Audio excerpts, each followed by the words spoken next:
Maya Chen had always believed that friendship was sacred. At 23, she was the kind of person who remembered birthdays, kept secrets, and would drive across town at midnight to help a friend in need. Her best friend since college, Sarah Williams, seemed to share these values, or so Maya thought. They had met during freshman orientation at Northwestern University, two awkward 18-year-olds bonding over their shared love of terrible reality TV and good coffee. Sarah was everything Maya wasn't. Blonde where Maya was brunette, extroverted where Maya was thoughtful, spontaneous where Maya was methodical. They complemented each other perfectly, or so it seemed. After graduation, they both landed jobs in Chicago's bustling marketing district. Maya worked at a prestigious boutique firm called Sterling and Associates, while Sarah joined a larger corporation across town. They shared an apartment in Lincoln Park, splitting groceries, Netflix passwords, and dreams of career success. Maya's life felt complete. She had landed her dream job as a junior creative director, was dating a wonderful guy named David, and had her best friend by her side. What more could she want? The first crack in their perfect friendship appeared on a rainy Thursday evening in October. Maya burst through their apartment door, practically vibrating with excitement. She had just left the most important meeting of her career, a presentation for Lumina Cosmetics, a major account that could make or break her trajectory at Sterling and Associates. "Sarah, you'll never believe what happened," Maya called out, tossing her portfolio onto the kitchen counter. Sarah emerged from her bedroom, phone pressed to her ear. She held up a finger, mouthing, "1 second," before continuing her conversation in hushed tones. Maya caught fragments, exactly what we discussed. And, she has no idea. When Sarah finally hung up, Maya could barely contain herself. "I think I got the Lumina account. Mr. Sterling loved my campaign concept. 3 months of nights and weekends, but it's finally paying off." Sarah's smile seemed forced. "That's great, Maya. Really great. Are you okay? You seem distracted." "Just work stuff. You know how it is." Sarah grabbed her jacket from the couch. "I'm meeting some colleagues for drinks. Don't wait up." Maya watched her best friend leave, a strange unease settling in her stomach. Sarah had been acting oddly for weeks, secretive phone calls, late nights out, and an inexplicable distance that Maya couldn't quite pin down. She shook off the feeling. Sarah was probably just stressed about her own job. Maya decided to call David and share her good news with someone who would properly celebrate with her. 2 weeks later, Maya's world crumbled. "I'm afraid there's been a complication with the Lumina account," Mr. Sterling said, his weathered face grim as Maya sat across from him in his corner office. Maya's heart sank. "A complication? They've decided to go with Morrison and Blake instead. Apparently, they were impressed by a campaign concept that was remarkably similar to yours." The words hit Maya like a physical blow. Morrison and Blake was Sarah's company. "Similar how?" Maya managed to ask. Mr. Sterling opened a folder and slid several printouts across his mahogany desk. Maya's hands trembled as she recognized her own ideas, the tagline she'd spent weeks perfecting, the visual concept she'd sketched in countless variations, even the specific demographic targeting she'd researched meticulously. Everything was there, presented under Morrison and Blake's letterhead, credited to their senior creative team. "I don't understand," Maya whispered, though a horrible understanding was already dawning. The presentation was led by Sarah Williams. "I believe you know her." Maya felt the room spin. Her best friend. Her roommate. The person she'd shared every detail of the campaign with, asking for feedback, bouncing ideas off her during their late-night conversations over wine and takeout.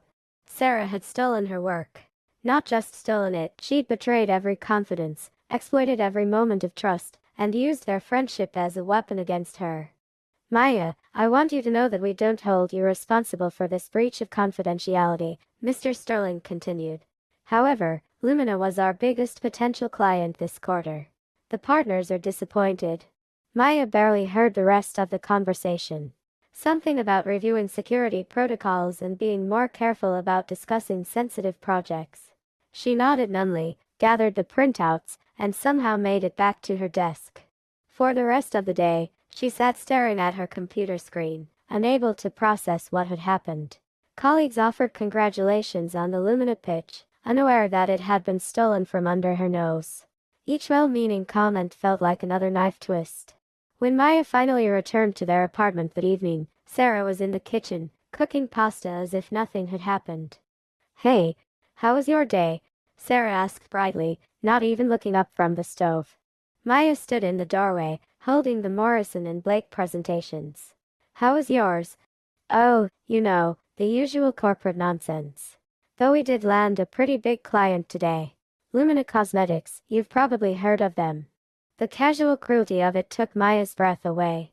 Sarah was going to pretend. She was going to act like she hadn't just destroyed Maya's career and their friendship in one calculated move. "Congratulations," Maya said quietly. That night, Maya lay awake staring at the ceiling while Sarah slept peacefully in the next room. How long had this been planned? How many of their conversations had been strategic intelligence gathering? Had any of their friendship been real? By morning, Maya had made a decision. If Sarah wanted to play games, Maya would show her what a real player looked like. Maya began her research immediately. She'd always been methodical, but now she channeled that trait into something darker. She needed to understand her enemy because that's what Sarah had become. Over the next several weeks, Maya maintained the facade of normalcy. She congratulated Sarah on her brilliant Lumina campaign, listened to her friends' career updates, and even helped her celebrate a promotion to senior creative director, a position that should have been Maya's. But underneath the surface, Maya was gathering intelligence. She learned that Sarah's career had been built on a foundation of strategic betrayals. Through careful investigation and conversations with Sarah's former colleagues, Maya discovered a pattern. Sarah had a talent for befriending talented people, gaining their trust, and then appropriating their best ideas at crucial moments. There was Jennifer, a graphic designer whose award-winning logo concept had somehow ended up in Sarah's portfolio. Marcus, a copywriter whose campaign taglines consistently appeared in Sarah's presentations weeks later. Even Tom, Sarah's supposed mentor, who'd been quietly pushed out after Sarah had learned everything she could from him. Maya realized she wasn't Sarah's first victim, she was just the latest in a long line of people whose trust had been weaponized against them. The discovery should have made Maya feel better, knowing she wasn't uniquely foolish. Instead, it made her angrier. Sarah was a predator who used friendship as a hunting strategy. Maya's opportunity for revenge came sooner than expected. In December, Sarah came home from work practically glowing with excitement. "Maya, you'll never believe what happened. Morrison and Blake is pitching for the Hartwell Industries account. It's huge, like, career-defining huge. If we land this, I'll probably make partner before I'm 30. Maya looked up from her laptop with practiced interest. "That's amazing. What's the pitch?" "Hartwell is launching a new sustainable technology initiative. They want a complete rebrand, everything from logo to marketing strategy to public relations campaign. The account is worth $15 million over 3 years. "Wow. That's incredible, Sarah. You must be thrilled." Sarah settled onto the couch next to Maya, wine glass in hand. "I am, but I'm also terrified. This is my chance to prove I belong in the senior leadership, but the competition is fierce. Apparently, 5 agencies are pitching, including Sterling and Associates." Maya's heart skipped a beat. Her own company was competing for the same account. "The presentation is in 6 weeks, Sarah continued. "I need to create something that will blow them away. Something completely revolutionary." "I'm sure you will," Maya said warmly. "You were incredibly creative." Over the following days, Sarah began sharing details about her Hartwell strategy. She was taking the same approach she always did, developing her ideas through conversation with Maya, using her as a sounding board to refine concepts and identify potential weaknesses. But this time, Maya was ready. She began documenting everything. Every conversation was secretly recorded using an app on her phone. Every email Sarah showed her was photographed. Every sketch Sarah left lying around was copied. Maya was building a case, but more than that, she was learning the architecture of Sarah's approach to the Hartwell account. And slowly, carefully, she began to formulate her own strategy. Chapter 6: The Counterattack. Maya's plan required perfect timing and absolute precision. She needed Sarah to commit fully to her Hartwell strategy before making her move. 3 weeks before the presentation, Maya approached Mr. Sterling with a proposal. "I'd like to develop a speculative pitch for Hartwell Industries," she said during their weekly one-on-one meeting. Mr. Sterling looked surprised. Maya, we already have a team working on that account. I know, but I've been thinking about the sustainable technology angle, and I have some ideas that might differentiate us from the competition. What if I developed something as a backup option? If the main team's approach doesn't resonate during practice presentations, you'd have an alternative. Sterling considered this. Maya had been one of his most promising junior directors before the Lumina disaster. Perhaps this was her chance to redeem herself. You'd be working on your own time. Absolutely. I wouldn't let it interfere with my current projects. All right. But understand, this is purely speculative. The main team has priority. Maya nodded, fighting to keep her expression neutral. Of course. That evening, she began developing her true masterpiece, not just a campaign for Hartwell Industries, but a carefully orchestrated trap for Sarah Williams. Maya's plan had 3 phases. First, she needed to manipulate Sarah into revealing her complete strategy. Second, she needed to create a superior alternative. Third, she needed to ensure that Sarah's betrayal was exposed in the most devastating way possible. Phase 1 was already underway. Maya continued to be Sarah's perfect confidant, offering just enough feedback and encouragement to keep the ideas flowing. She learned that Sarah's approach centered on positioning Hartwell as a green warrior company, using aggressive environmental messaging to differentiate them from competitors. It was a solid strategy, but Maya could see its weaknesses. The approach was derivative, borrowing heavily from other successful green campaigns. More importantly, it didn't truly understand Hartwell's corporate culture or their CEO's personal vision. For Phase 2, Maya dove deep into research. She spent every spare moment learning about Hartwell Industries, not just their public information, but their internal culture, their leadership's backgrounds, their actual environmental initiatives versus their marketing claims. She discovered that Hartwell's CEO, Margaret Hartwell, was a former environmental scientist who had transitioned into business specifically to prove that sustainability and profitability weren't mutually exclusive. The woman was brilliant, data-driven, and notoriously skeptical of traditional marketing approaches. Maya realized that Sarah's green warrior strategy would likely annoy Margaret Hartwell, who would see it as the kind of superficial greenwashing she'd spent her career fighting against. Maya's alternative approach was radically different. Instead of flashy environmental messaging, she developed a campaign called Proof, Not Promises. The strategy focused on letting Hartwell's actual innovations and measurable environmental impact speak for themselves, using data visualization and scientific communication techniques to tell their story. It was elegant, authentic, and perfectly tailored to Margaret Hartwell's sensibilities. But the real genius of Maya's plan wasn't just creating a better campaign, it was ensuring that Sarah's theft would be impossible to hide. 2 weeks before the Hartwell presentations, Maya made her next move. She needed to create irresistible bait, something so compelling that Sarah wouldn't be able to resist stealing it. I've been thinking about your Hartwell strategy, Maya said one evening as they shared Chinese takeout. Sarah looked up from her lo mein. Oh yeah. What about it? Well, you know how you're focusing on the environmental warrior angle. I was reading about Margaret Hartwell today, just out of curiosity, and I found something interesting. Maya pulled out her laptop and opened a carefully prepared document. She gave this speech at MIT last year about performative environmentalism and how much it annoys her. Sarah's chopsticks paused halfway to her mouth. What do you mean? Here, listen to this quote. I'm tired of companies using environmental buzzwords to mask their actual impact. Show me data, not slogans. Prove your commitment through measurable results, not marketing campaigns. Maya watched Sarah's face carefully. She could see the wheels turning, the growing realization that her entire strategy might be exactly the kind of approach that would alienate their target client. That's concerning, Sarah said slowly. I'm sure it's fine, Maya said with feigned casualness. I mean, your campaign is based on real environmental initiatives, right? It's not just marketing fluff.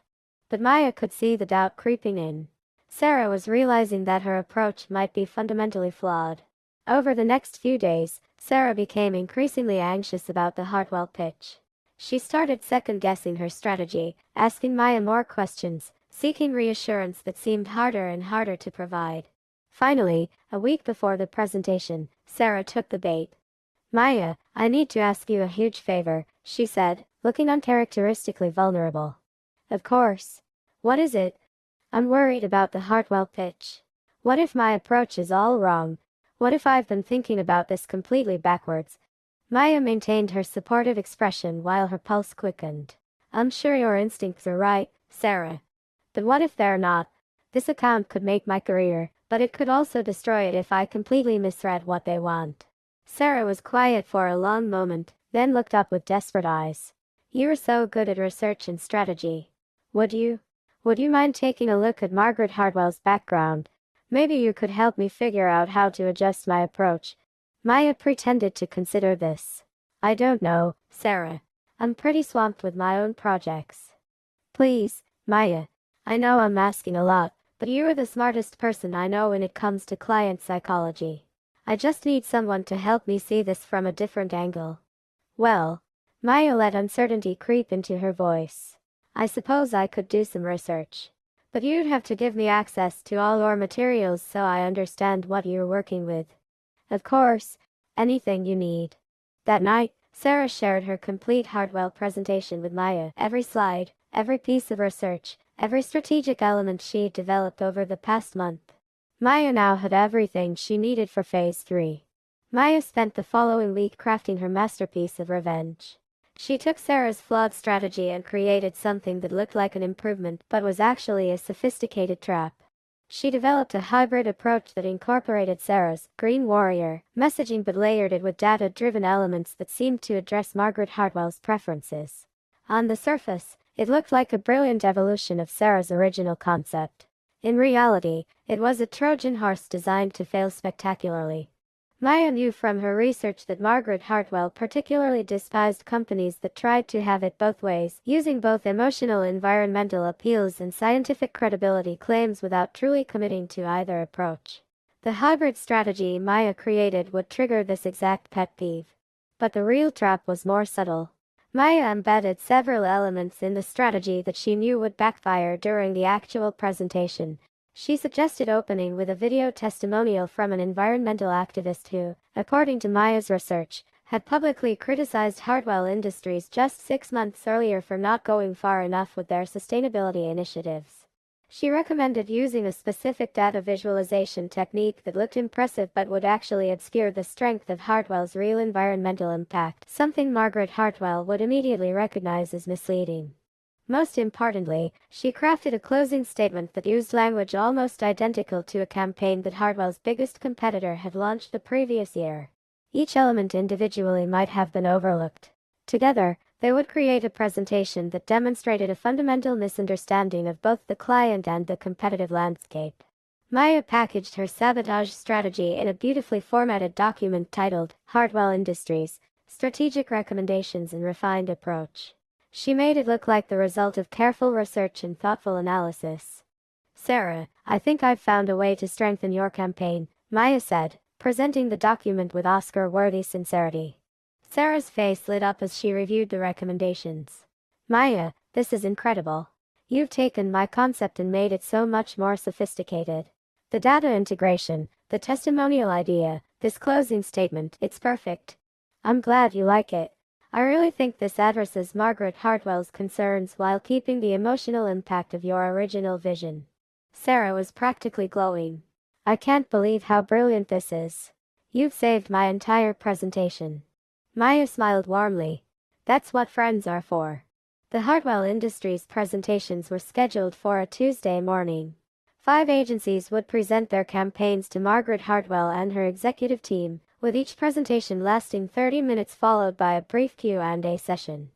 Morrison and Blake was scheduled to present third. Sterling and Associates was scheduled to present last. Maya arrived at Sterling and Associates early that morning, ostensibly to review her own speculative presentation one final time. In reality, she wanted to be in the office when news of Sarah's disaster arrived. At 10:30 a.m., Maya's phone buzzed with a text from Sarah. Presentation went amazing. I think we nailed it. Margaret seemed really engaged. Maya allowed herself a small smile. Sarah's overconfidence was exactly what she'd expected. Sarah had never learned to read clients accurately. She interpreted any reaction as positive engagement. At 11:45 a.m., Maya received another text, waiting for feedback. Margaret's team is deliberating longer than expected. By 2 p.m., the messages had stopped coming. Maya was in Mr. Sterling's office at 3 p.m., presenting her own Hartwell strategy to the senior team as a potential alternative, when his assistant knocked on the door. Mr. Sterling, Margaret Hartwell's office just called. They'd like to move your presentation to tomorrow morning. Apparently, they need more time to reconsider their options after today's presentations. Maya and Mr. Sterling exchanged glances. This was unusual. Typically, clients made their decisions quickly after seeing all the presentations. Did they say anything else? Sterling asked. Only that they were particularly interested in reviewing Sterling and Associates' approach after what they saw today. Maya's phone buzzed. A text from Sarah. Something went wrong. Can we talk tonight? Maya typed back, of course. I'll be home by 7. Maya arrived home to find Sarah sitting at their kitchen table, still wearing her presentation outfit, looking like she had aged 5 years in a single day. What happened? Maya asked, setting down her purse with carefully calibrated concern. Sarah looked up with hollow eyes. It was a disaster, Maya. An absolute disaster. What do you mean? You said it went well. I thought it did. Margaret seemed engaged, asking lots of questions. But then, Sarah buried her face in her hands. The testimonial video was a nightmare. Apparently, the activist I featured has been publicly criticizing Hartwell for months. Margaret's face went white when she recognized him. Maya sat down across from Sarah, maintaining her supportive expression. Oh no. How did we miss that? And the data visualization, Margaret called it, deliberately misleading, right there in the room. She said it was exactly the kind of statistical manipulation that gives marketers a bad name. That's terrible. But the worst part was the closing statement.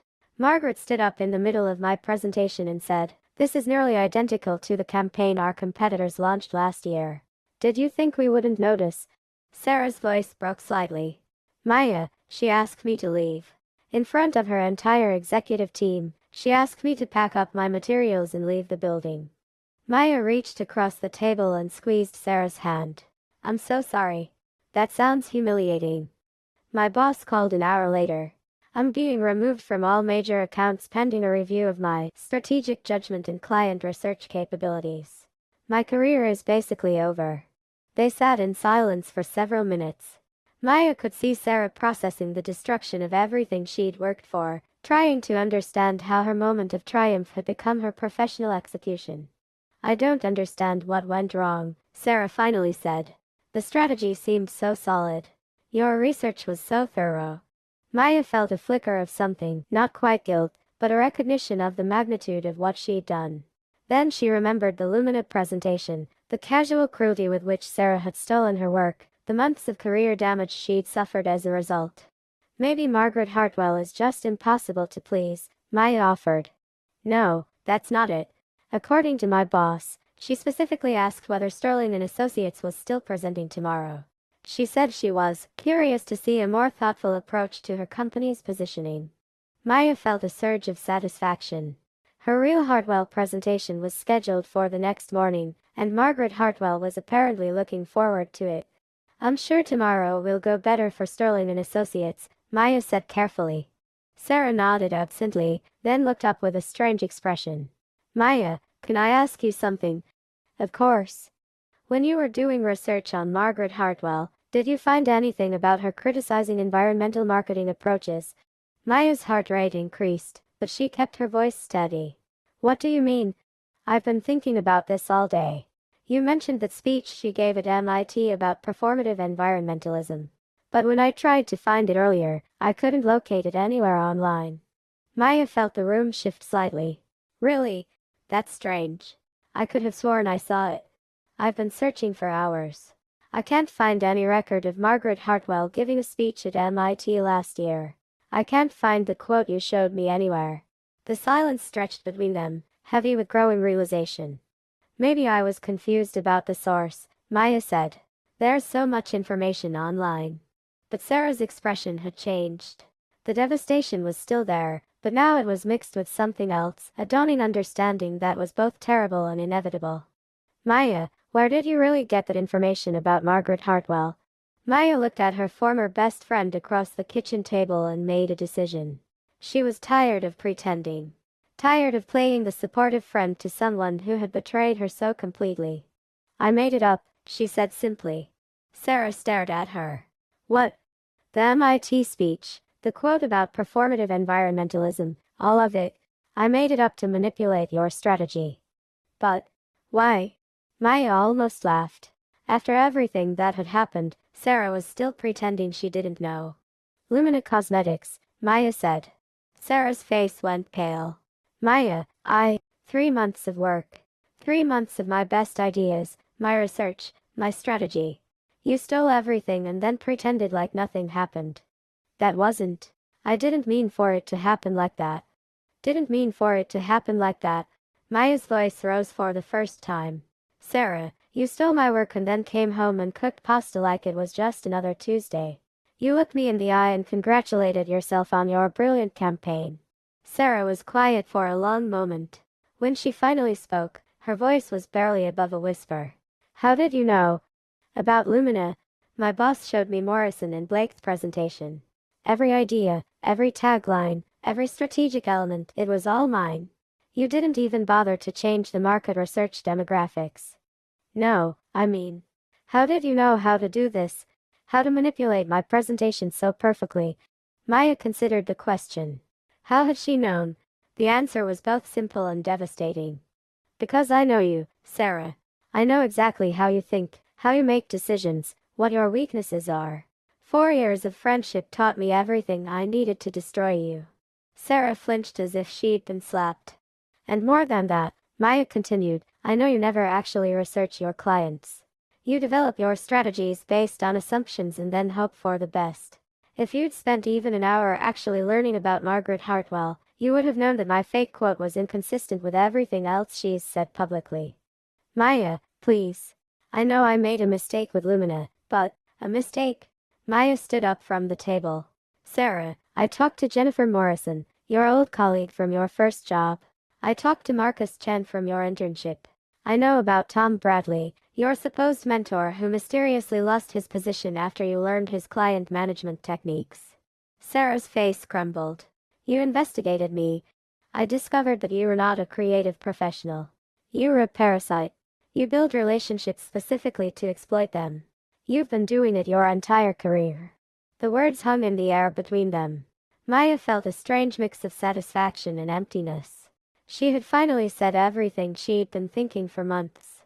So you decided to destroy my career, Sarah said quietly. I decided to give you exactly what you gave me. The only difference is that I was better at it. Sarah moved out of their apartment 3 days later. Maya came home from work to find Sarah's belongings gone and a brief note on the kitchen counter. Maya, I know you'll never forgive me, and I understand why. I also know that nothing I say will undo what I did to you or what you did to me. We've destroyed each other, and I think we both know there's no coming back from this. Sarah. Maya read the note twice, then threw it away. The next morning, Maya presented her real Hartwell Industries campaign to Margaret Hartwell's executive team. Her proof, not promises, strategy was met with enthusiasm and thoughtful questions. Margaret herself complimented Maya's understanding of their corporate culture and scientific approach. Sterling and Associates won the account. Maya was promoted to senior creative director within a month, taking over several high-profile clients and finally achieving the career advancement she'd worked toward for years. She should have felt triumphant. Instead, she felt empty. Over the following months, Maya learned the full extent of what her revenge had accomplished. Sarah had been quietly let go from Morrison and Blake, officially for strategic misalignment, but unofficially for the Hartwell disaster. Word traveled quickly in Chicago's tight-knit marketing community, and Sarah found herself effectively blacklisted from major agencies. Maya heard through professional networks that Sarah had moved back to her hometown in Ohio and was working at a small local marketing firm for a fraction of her previous salary. Maya told herself she didn't care. Sarah had brought this on herself through years of career-building theft and betrayal. Maya had simply given her a taste of her own medicine.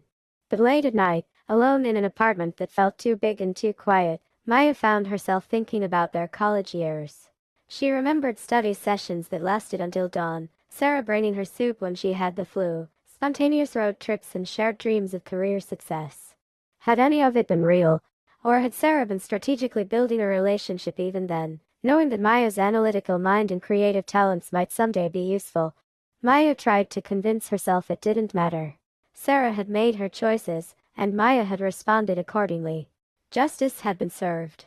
But justice, Maya discovered, was a cold companion. 6 months after the Hartwell presentation, Maya ran into Jennifer Morrison at a professional networking event. Jennifer had been one of Sarah's early victims, the graphic designer whose logo concept had been appropriated years earlier. "I heard what happened with Sarah Williams," Jennifer said over cocktails. "The Hartwell disaster, I mean." Maya tried to look neutral. "Professional gossip travels fast." "It does.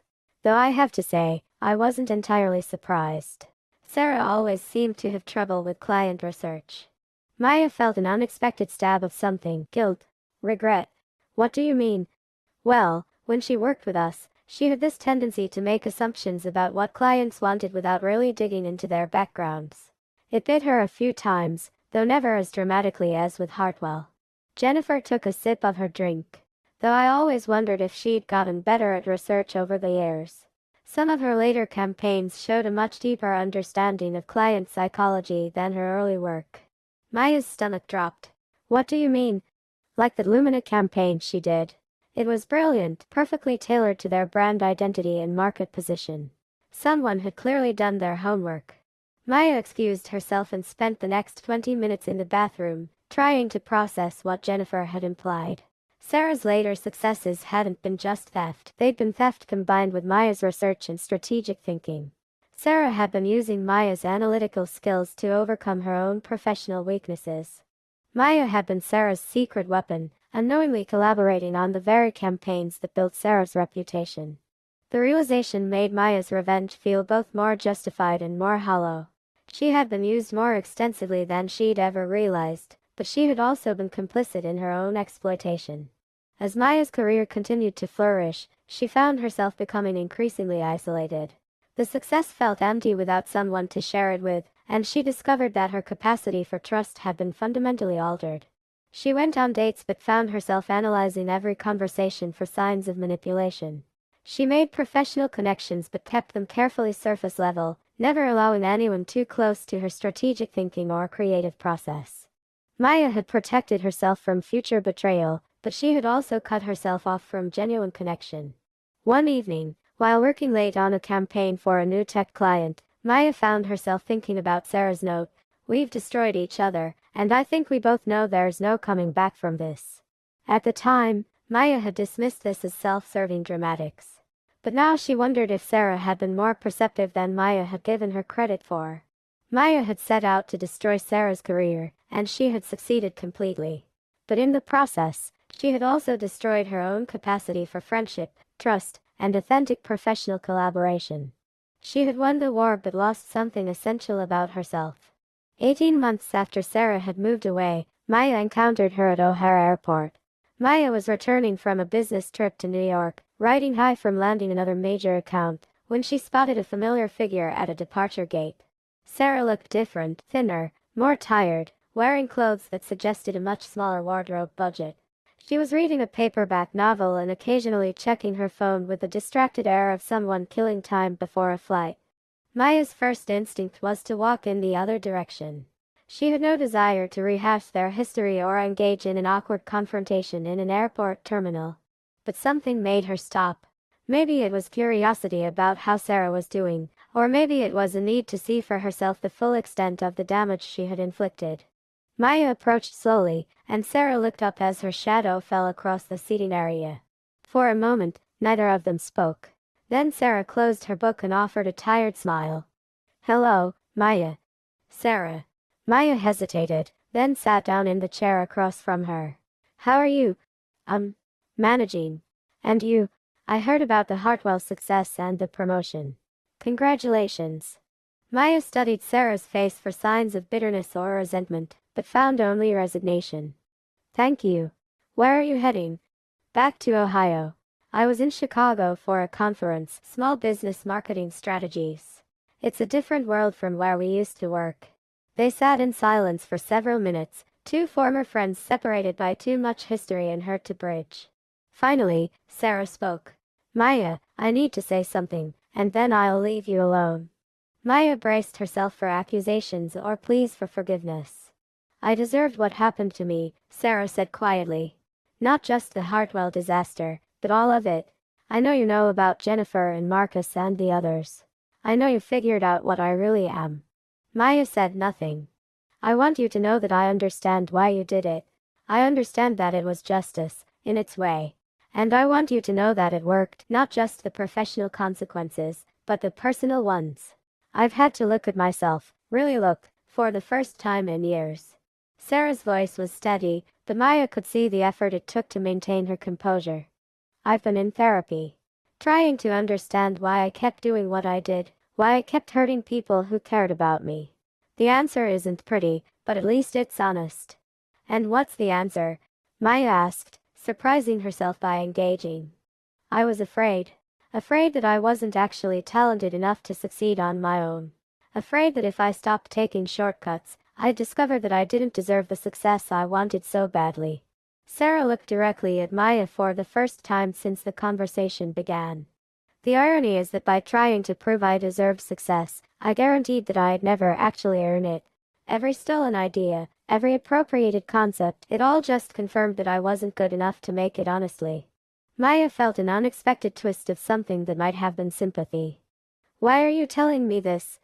Because I want you to know that what you did, it wasn't just revenge.